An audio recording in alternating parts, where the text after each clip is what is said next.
Hi, everyone. This is Robin, and this is your last week this week for week 3. We are a third of the way through the semester. Hard to believe because it's only been 2 weeks, but we are, in fact, a third of the way through. All right, let's talk about what happened last week. So, last week we focused on the contracting part of the consulting process. So, you started by reading chapters 4 through 6, which were on contracting. And then, in terms of assignments, first thing that happened is I put you in learning teams and groups. And it was fun seeing you get to the hang of your groups, kind of coalescing as a group this week. In addition, you had a consulting process assignment and you had a weekly skills practice assignment. Now, most weeks, not this week, but most weeks, you're going to have those two assignments. One assignment that's on the consulting process, one assignment that's on the skills that are needed for a consultant. And this goes back to the consulting triangle, which we talked about the last couple of weeks. So if you remember, the consulting triangle has, of course, 3 parts to it. The first part is your technical or discipline expertise, which in our case is HRD. At the bottom of the triangle, we have the consulting process expertise. This is what you're learning from the book. And then the third piece is that you have the consulting skills or competency expertise.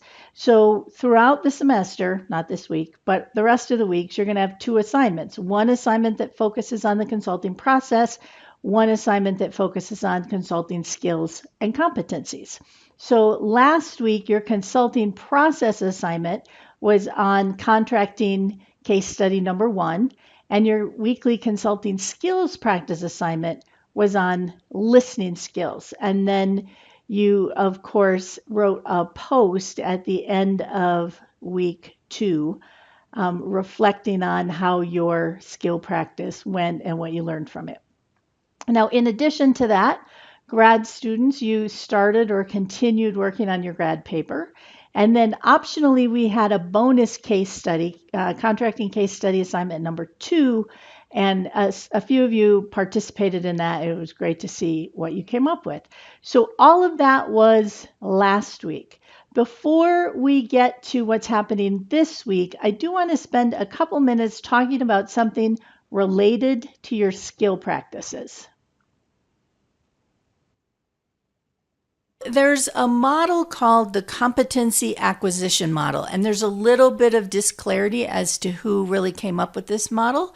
Martin Broadwell is often credited with this model. Chris Argyris is sometimes credited with this model. So one of the two of them probably came up with it. But it's what most of us just refer to as the unconscious incompetence model. So let me explain the model, and then I'll walk you through it with an example, and then I'll tell you why I'm explaining this. So the competency acquisition model, of course, explains how we learn competencies or how we learn new skills. And so it starts at the bottom and goes up. So the first phase is unconscious incompetence. So at this phase, we don't even know what we don't know. This is sort of the oblivious phase. Then there's some sort of event or intervention or feedback or something so that now we become consciously incompetent. We know that there's something that we should be able to do, but we are no good at it right now. We are incompetent at it. Then with training, feedback, and practice, we become consciously competent. We can do it, but we still have to really think about it. And again, during this conscious competence phase, we feel very awkward and very uncomfortable because we are in the learning process of a new skill. And then finally, more practice, more feedback, more reinforcement, maybe more knowledge and training, we become unconsciously competent. Whatever this skill or competency is, it becomes just naturally integrated into our repertoire. We just do it without thinking. So let me give an example of this, and it's going to be driving a standard transmission car. So in the beginning, you are consciously incompetent. You're less than 15, 14 years old. You're sitting in the back seat, punching your sister in the shoulder. You have no idea what's happening with the hands and feet of the driver in the front seat. And then something happens and you become consciously incompetent. Maybe you take driver's ed. Maybe someone takes you out to a parking lot and puts you behind the wheel and says, okay, drive. And now you realize that you don't know how to do it. You're consciously incompetent. But then you learn. So someone teaches you, maybe you take driver's ed, you get a lot of feedback, you practice, and you become consciously competent.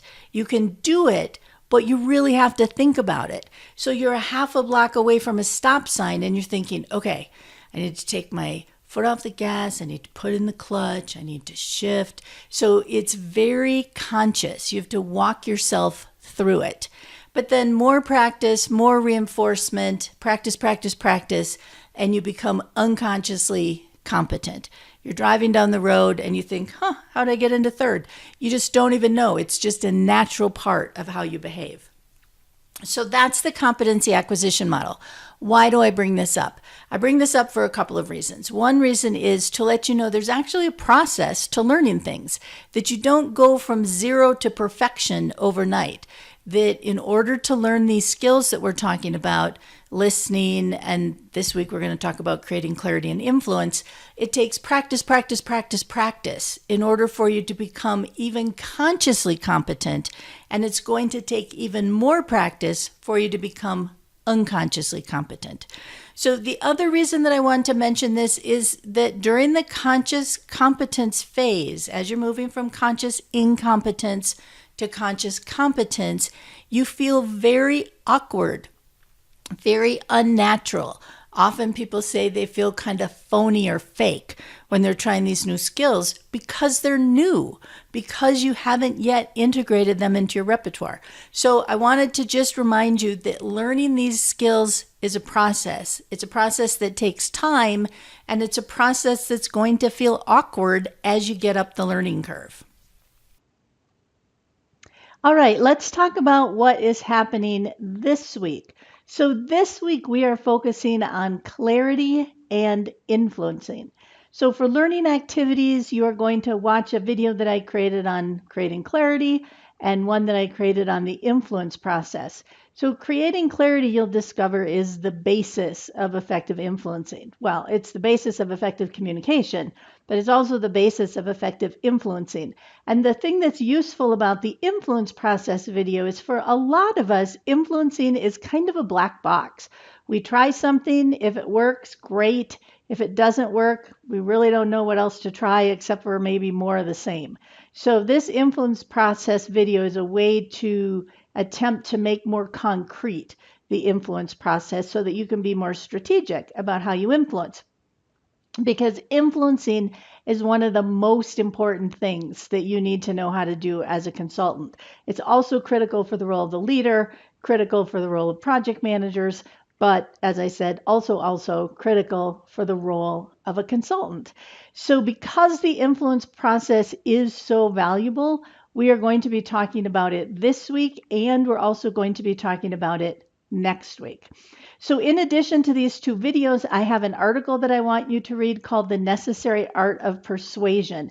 It's a Harvard Business Review article, which if you've read HBR articles before, you know that they're easy reads, very approachable, with lots of stories and examples in them. This is a great article. One thing in particular I want you to watch out for is a call out box that's in the article called Ways Not to Influence. And if you're like most people, you're going to read that and say, these are pretty much the ways that I influence.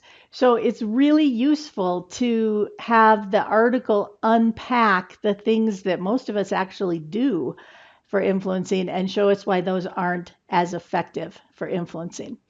And then I'm also going to ask you to read chapters 8 and 9, which deal with resistance. Now, we're actually not going to talk about resistance until next week, but next week is going to be busy and full of things to do. So I would like you to get the reading done this week because I eased up on things a little bit this week. All right, in terms of assignments, there is no consulting process assignment this week. So you remember 3 sides of the triangle. Every week, except for this week, we're going to have a case study or some other way to practice the step in the consulting process, and we're also going to have skills practice. This week, no consulting process assignment, but instead you're going to have 2 skills practice assignments, one on clarity and one on influence. And the reason that we are doing it this way, again, because clarity and influence are so important to what we do as consultants, I want to make sure that we just put the spotlight on that for this week as well as for next week. So, of course, after you do your skill practice assignment on clarity, you do your skill practice assignment on influence. Then by the end of the day, Sunday, you write your weekly skill practice reflection post, and you can write that skill practice reflection post on just your clarity skill practice or just your influence skill practice, or you can write about both. It's up to you, and it really depends on where the big learnings were for you this week. Now, in addition to all of that, grad students, you are going to continue working on your grad paper. So that is what's going on this week. This week, all about clarity and influencing. Let me know if you have any questions. Otherwise, I will see you online.